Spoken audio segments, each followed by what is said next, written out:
Hello students, in this lecture we will discuss the remaining functions of the file management module of an operating system like directory structures, types of directory structures, 1 level, 2 level, 3 structure directories. Then we have file allocation methods, contiguous indexed and sequential linked allocation methods that are used to provide space on the disk to files, and we have free space management techniques that are used to store information about the free space available on the hard disk. File system organization can be done in two parts.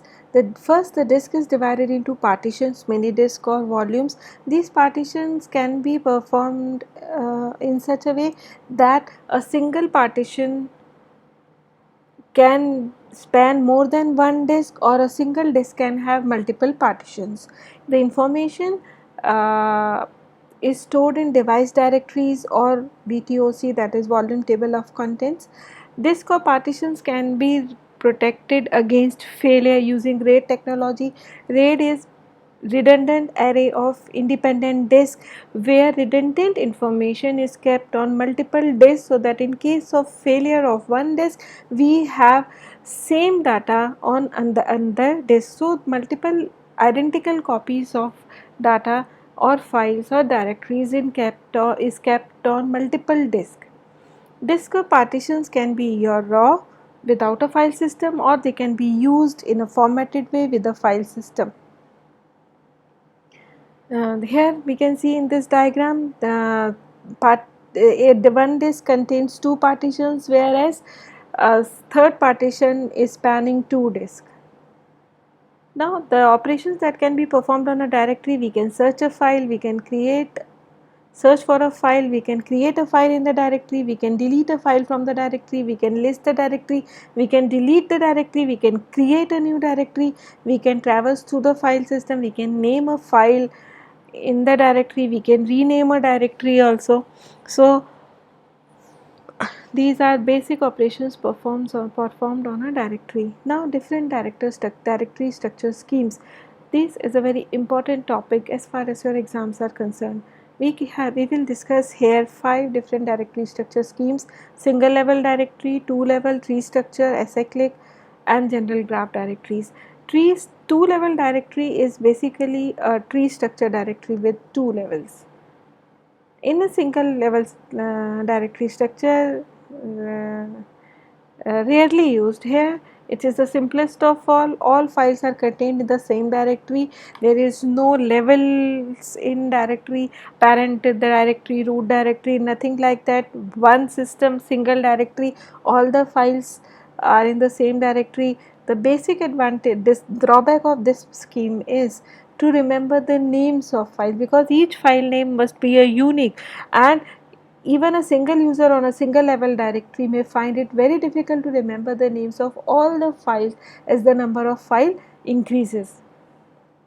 Then we have 2 level directory. In 2 level directory we have one level, that is master file directory, and then we have user file directory. Just like in this example, here we have my master file directory where we have 4 users, and then each user will have a second level directory, that is user file directory, and then we have files. It is not extended beyond level 2. यहाँ पे we have each user can search to create a file or to delete a file or to search a file in a directory. Only a user file directory need to be searched. We don't need to search the entire system wide directory, that is master file directory. It is simple and easy to manage, but the disadvantage is it effectively isolates one user from the other, and it poses a big problem when some users want to cooperate on some task and to access one another's file. They cannot do that. Some systems do not allow local user file to be accessed by other users, and if access to be permitted, one must define a path of the required file. For example, if user 1 wish to access a test file which is in which is in the directory of user 3, then it need to define /user3/test to refer to that particular file name. The tree structure directories are the most common structure that is used to represent directories, and nearly all the operating system use tree structure directory. It allows users to create their own subdirectories and to organize their files accordingly. Everyone is well aware of tree structure directory. Everyone with every file system we are using nearly uses tree structure directories. A directory or subdirectories contain a set of files, or again subdirectories. A directory is simply another file, but it is treated in a special ways. All directories have same format. One bit in each directory entry defines the entry as a file. 0, if that bit is 0, that means it is a file, or if it is 1, then it is a subdirectory. Special system calls are used to create and delete directories. Now, because there are multiple directories, multiple subdirectories in this, we to define a particular path name, there are two different methods used. One is the absolute path name and other one is the relative path name. Relative path name defines a path name from the current directory, whereas an absolute path name defines the path straight from the root. For example, if your current directory is root spell mail, and the relative path will be defined like prt first refers to the same file as does the absolute path name root slash spell mail slash prt slash first. So this is an absolute path name, whereas the former one was the relative path name. With the tree structure directory system, users can be allowed to access, in addition to the files of other users. Now will discuss acyclic graph directories. In an acyclic graph allows directories to share subdirectories and files. Here a shared file is not the same as two copies of the file. A single file, shared file, single copy exists where any change made by any one person can be viewed immediately to the other persons. So here sharing a file does not mean they are similar as two copies of the file. Sharing is particularly important for subdirectories. A new file created by one person will be automatically visible to all the other subdirectories. Shared files and directories can be implemented by creating a new directory entry called a link. A link is effectively a pointer to another file or directory. That particular file is not created physically, whereas a simple link is defined that points to the same directory. So, the name of the real file is included in the link information, and we can resolve the link by using that path name to locate the real file. The major drawback of acyclic graph directories is that a file may have multiple absolute path names. One list file may have a path name from W, it will also have a path name from words. So, the basically distinct file names may refer to the same file. Another problem, a major problem is deletion. That when can the space allocated to a shared file be allocated and reused? One possibility is to remove the file whenever anyone deletes it, but this action may leave dangling pointers to the non-existing file, and worse, if the remaining file pointers contain actual disk addresses, and if that particular freed space is used by some other file, then these pointers may point to the middle of other files. So this is a major problem with acyclic graph directories, and general graph directories are used to basically try to overcome these problems.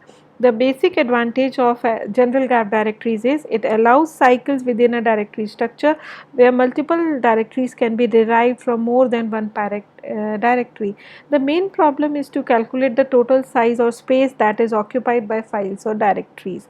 The advantages are it allows cycle and it is flexible to implement, whereas the drawbacks are it is very costly and it requires garbage collection too. Now this is one of the most important topic as far as your exams are concerned, file allocation methods. Nearly every year this question comes in your paper. The direct access nature of this gives us flexibility in the implementation of files. In almost every case, many files are stored on the same disk. There are three methods that are used to allocate disk space to these files and are widely used. No operating system use some specific method. They use different allocation methods for different types of files. As we can see, the basic structure of each method or the basic methodology used in each scheme, and depending on the type of file it is used to store, a different method is used. The first one is contiguous allocation method. Contiguous allocation method requires that each file occupy a set of contiguous blocks on the disk. For example, if a file needs 5 blocks, then we need contiguous 5 free blocks on the disk to store this file. If we have 4 blocks somewhere free and 1 block somewhere else that is free, then we cannot allocate this space to this file. All the 5 blocks need to be contiguous. Disk addresses define a linear ordering on the disk. With this ordering, accessing block B plus 1 after block B normally requires no head movement. Whenever a head movement is needed, that is whenever you move from the last sector of one cylinder to the next first sector of the next cylinder, so only one track movement is required, thereby reducing the seek time, minimizing the seek time. Contiguous allocation of a file is defined by the disk address and length in block units of the first block. So, if your logical block 0 occupies the 5th block of the disk, then the third block will be 5 plus 2, 7th block of your block on the disk. The directory entry of each file indicates the address of the starting block and the length of the area allocated to this file or the number of blocks that are allocated to this file. For example, यहाँ पे in this example we have 5 different files. The file count with the name count start at 0 and it constitutes 2 blocks. The file list starts at 24, 28 and it constitutes 4 blocks, 28, 29, 30, 31. So, this is the directory structure, and if we wish to suppose read the third block of the file list, then the 0th block starts from 28 to 28 plus 28 पे 0 आएगा, 29 पे 1 आएगा, 30 पे 2 आएगा and जो block number 3 होगा, that is the 4th block of the file will be on the disk block 31. So, you can directly add to the starting block to read the required block. Now, the basic advantage of this scheme is it provides a very good performance and the accessing a file is very easy and fast. Whereas the many drawbacks, finding space for a new file is very difficult because if the size of the file is large, you need lots of free space contiguously on the hard disk, and both internal and external fragmentation exist. For example, if you wish to create a file, you need to predict the size of the file, and in general most of the data files they gradually increase in size. So to allocate adequate space, you request more than what it is required. For example, suppose you think you need 4 blocks to store a file, and you will ask for 4 contiguous blocks, and then those 4 contiguous blocks are allocated to you. Then if your size of the file does not occupy more than 3 blocks or 3.5 blocks, then the last block will be the last block will be half empty, and it will contain internal fragmentation. And in the worst case, suppose your file needs only 1 block but you ask for 4 blocks initially, so your 3 blocks that are allocated to this file are empty. So यहाँ पे internal fragmentation बहुत ज़्यादा होता है. Similarly external fragmentation भी है because कई सारे free blocks बीच पे खाली हैं, but because it is not contiguous, you cannot suppose there is 1 free block here, 3 free blocks there, and 3 free blocks are there. But if you need to store a file which need 5 contiguous blocks, you cannot store that file because these 5 blocks are not contiguous.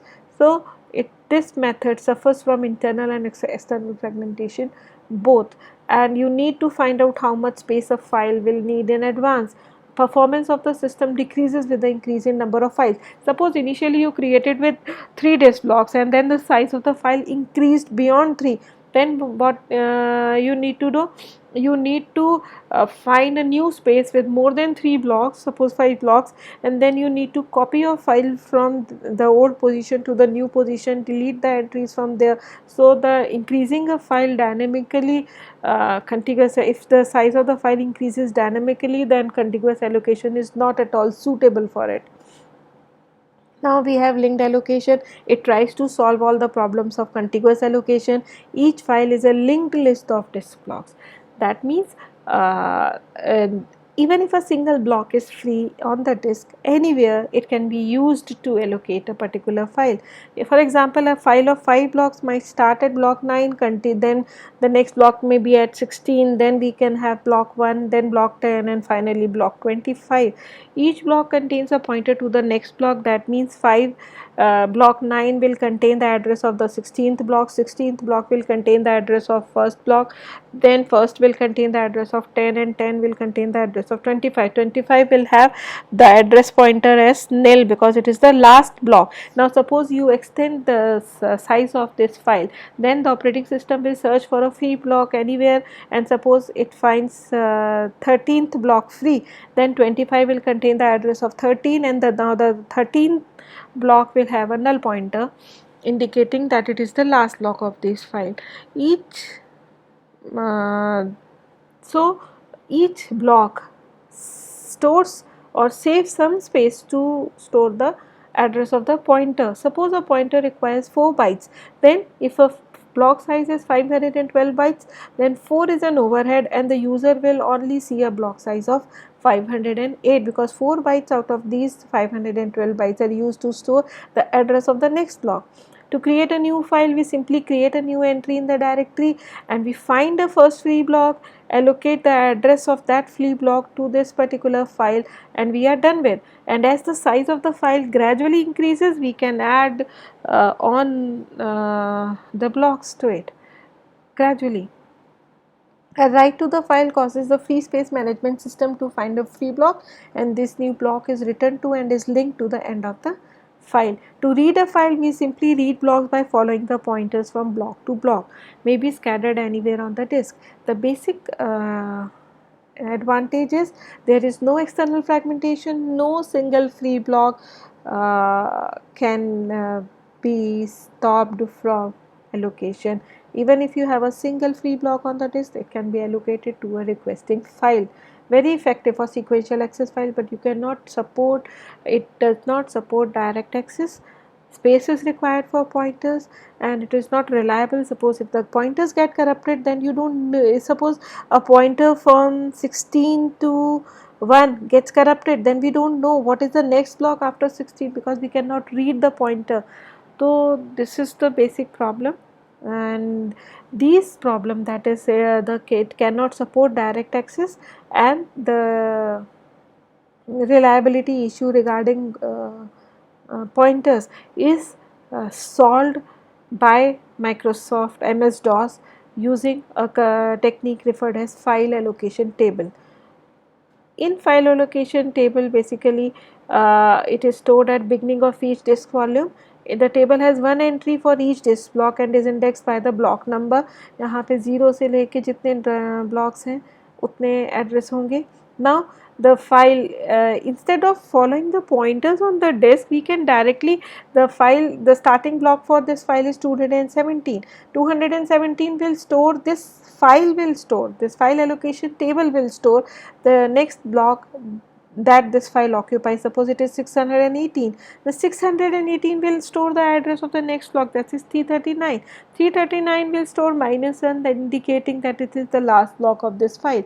So whenever a file is requested, instead of following the pointers on the disk, this file allocation table is referred and we simply read here block by block. Now suppose we wish to read directly the second block, so simply going to the file allocation table, we can find what is the second block of this file and we can directly go to the disk and read the second block of this particular file. So direct access is also possible using file allocation table in linked allocation. The last method is the indexed allocation method.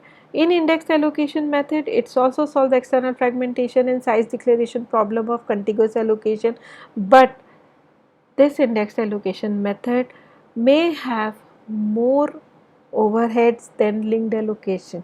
यहाँ पे what we do is we bring all the pointers into a single block. For example, for this particular file, the index block is 19. Now 19 will contain information about all the blocks that this file occupies. For example, 9 is the first block, 16, 10, 25, and the rest it also not only has 4 blocks. So 4 or 5 blocks. So 5 blocks entries are there, and the rest is null pointers, null information 0. So all the pointers are brought into a single disk. Now you can perform direct access also, sequential access also in this, but the problem is the entire disk block is used as an index. So at least one block is used at least per file, one index block is used per file. So this is a very huge overhead. Then the linked allocation, it suffers from wasted space. Now the last topic is free space management.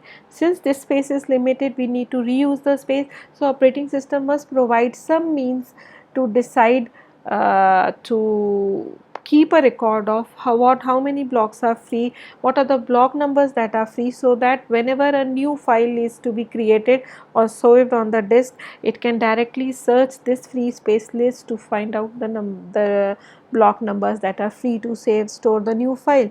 The 4 methods that are used to manage a free space list is bit vector, linked list, grouping and counting. In the bit vector method, each suppose there are 16 blocks on a disk, then this bit vector will be of 16 bits. Each block is represented by 1 bit. If the block is free, the bit is 0. If the block is allocated, the bit is 1. So in this way, whenever a file need to be stored on the disk, the operating system searches the bit vector, and if it finds the block with bit 0, then that particular block can be used to store that file or those blocks.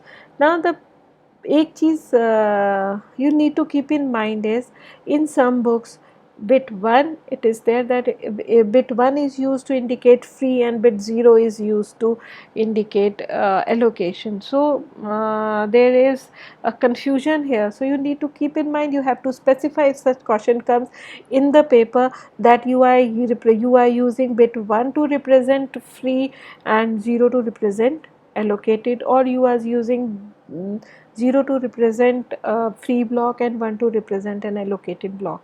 Advantage of this approach is very simple and efficient in finding the first free block or n consecutive blocks. Unfortunately, bit vectors are inefficient unless the entire vector is kept in main memory. You need to keep the entire vector in main memory, and if the disk is very large, then a lots of memory may be wasted in keeping the bit vector. The next the method is linked list. Here we link together all the free disk blocks, keeping a pointer to the first free block. The first free block will keep a pointer to the next free block, and so on. We just need to keep the first free block in a specific location of the disk, and we can cache it in memory. So only one entry need to be there in the main memory. Whenever we need to search for a free blocks, we will search this location, we will find this free block. Now this free block will have a pointer to the next block, and the next block will contain a pointer to the next third free block, and so on. So this scheme is not efficient, that is, to traverse the list we must read each block, which requires substantial IO time. But it is advantageous, as operating system simply needs a free block, it can allocate that block to a file. So the first free block in the list is used. Then grouping. Grouping is a modification of the free list approach. It stores the addresses of n free blocks in the first free block. The first n minus of these blocks are actually free. So what happens if we have 5 blocks contiguously free, then the first block will contain the address of the next 4 free blocks. So actually out of n, only n minus 1 blocks are actually free. The last block contains the address of the next n free blocks and so on. This is the last method. यहाँ पे several contiguous blocks are allocated or free simultaneously. Thus, instead of keeping a list of n free disk addresses, we can keep the address of the first free block and the number n of the free contiguous blocks that follow the first block. तो first block में क्या रहेगा? अगर 5 block free हैं तो first block में 4. तो number of free contiguous blocks that follow the first block will be there in the block. तो यहाँ पे हम count करके रखते हैं. This is basically used in systems where contiguous allocation method is used, because the files जो है they require contiguous space, they release contiguous space when they are deleted. So you have lots of free contiguous blocks together. So instead of keeping address of each and individual, you just keep the number of the free contiguous blocks in the first block. Thank you.